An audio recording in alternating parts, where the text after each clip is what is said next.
विशेष कार्यक्रम के स्वागत। नानु शमशेर बुडोली। क्या धमकाना चाहते हो भाई? संसद का कानून है, सबको स्वीकार करना पड़ेगा। स्वीकार नहीं करेंगे मतलब क्या है? कैसे बोल सकते हैं कोई? हम कानून को स्वीकार नहीं करेंगे। एक कानून भारत सरकार का है, हर एक पर बंधन करता होगा और इसको स्वीकार करना पड़ेगा। ಯಾವುದೇ ಕಾನೂನು ಜಾರಿಯಾದರೂ ಅದನ್ನ ಪಾಲಿಸುವುದು ನಾಗರಿಕರ ಕರ್ತವ್ಯ ಎಂದು ಕೇಂದ್ರ ಸರ್ಕಾರದ ಹೋಮ್ ಮಿನಿಸ್ಟರ್ ಹೇಳಿರುವಂತಹ ಮಾತುಗಳು ಇದೀಗ ಯಾರಿಗೆ ಅನ್ವಯ ಆಗುತ್ತೆ ಎಂಬ ಪ್ರಶ್ನೆ ಮತ್ತೆ ಉದ್ಭವಿಸಿದೆ. ಆದರೆ ಈ ನಿಲುವು ಯಾರ ಮೇಲೆ ಜಾರಿ ಆಗಬೇಕು, ಯಾರಿಗೆ ವಿನಾಯಿತಿ ಅನ್ನೋದನ್ನ ಬಿಜೆಪಿ ಪಕ್ಷ ತನ್ನ ರಾಜಕೀಯ ಲಾಭಕ್ಕೆ ತಕ್ಕಂತೆ ನಿರ್ಧಾರ ಮಾಡುತ್ತೆ ಅಂತ ಅನಿಸ್ತಾ ಇದೆ. ಯಾಕಂದರೆ UGC ಸಂಬಂಧಿತ ಹೊಸ ನಿಯಮಗಳು, ನೀತಿಗಳು ಹಾಗೂ ಕೇಂದ್ರೀಕರಣದ ವಿರುದ್ಧ ದೇಶಾದ್ಯಂತ ಅಸಮಾಧಾನ ವ್ಯಕ್ತ ಆಗ್ತಾ ಇದ್ದಂತೆ ಮೇಲ್ವರ್ಗೀಯ ಸಂಘಟನೆಗಳು ಬೀದಿಗೆ ಇಳಿದು ನಾವು ಪಾಲಿಸಲ್ಲ ಎಂದು ಧಮಕಿ ಹಾಕ್ತಾ ಇರುವಾಗ ಅಲ್ಲಿ ಬಿಜೆಪಿ ಚರ್ಚೆಗೆ ಸಿದ್ಧ ಎನ್ನುತ್ತಾ ಇದೆ. ರೈತ ಮಸೂದೆ ಬಂದಾಗ ಹೋರಾಟ ಮಾಡಿದವರನ್ನ ದೇಶದ್ರೋಹಿಗಳೆಂದು ಕರೆದವರು ಯಾರು? NRC CAA ವಿರುದ್ಧ ಧ್ವನಿ ಎತ್ತಿದ ದಲಿತರು, ಮುಸ್ಲಿಮರಿಗೆ ಪಾಕಿಸ್ತಾನಕ್ಕೆ ಹೋಗಿ ಎಂದವರು ಯಾರು? ಆದರೆ ಇಂದು UGC ನೀತಿಗಳು ತಮ್ಮ ಹಿತಾಸಕ್ತಿಗೆ ಹೊಡೆತ ನೀಡ್ತಾ ಇದೆ ಅನ್ನೋದಾಗಲೇ ಅದೇ ಜನರು ಈ ಕಾನೂನನ್ನು ವಿರೋಧ ಮಾಡ್ತಾ ಇದ್ದಾರೆ.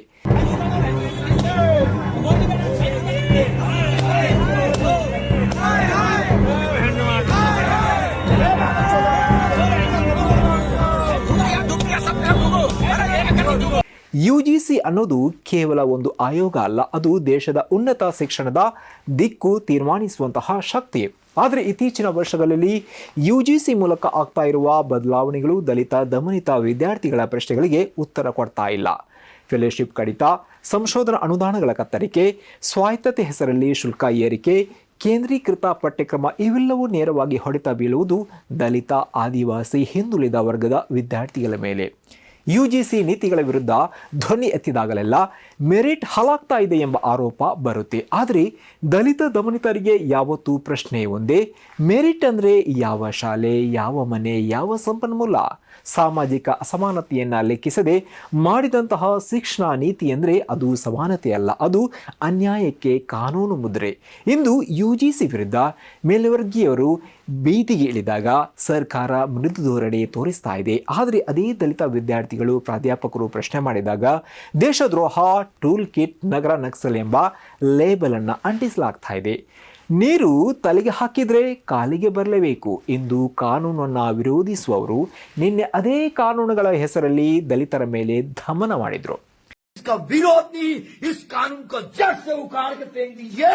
और मुझे धमकी देने वाला की कसम खाता हूं मोदी, हे मोदी सरकार, तुमने यदि काला कानून वापस नहीं लिया तो कसम भगवती की फिर से हमने तलवार चलाना छोड़ा है, तलवार चलाना बंद नहीं किया है, भूले नहीं है।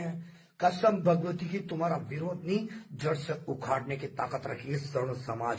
बदल दो इस कानून को, बदलो जल्दी। ಯಾವ ಗುಂಪು ಕಾನೂನು ನಮಗೆ ಅನಾನುಕೂಲ ಅಂದಾಗಲೇ ಸಂವಿಧಾನವನ್ನ ತುಳಿಯುತ್ತದೆಯೋ ಅದೇ ಗುಂಪು ನಾಳೆ ದಲಿತರ ಮಕ್ಕಳು ಓದಬೇಕಿಲ್ಲ ಅಂತ ಹೇಳೋದು ದೂರವಿಲ್ಲ.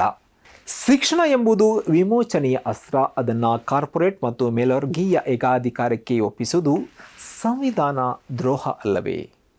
ಇದುವೇ ಈ ಹೊತ್ತಿನ ವಿಶೇಷ.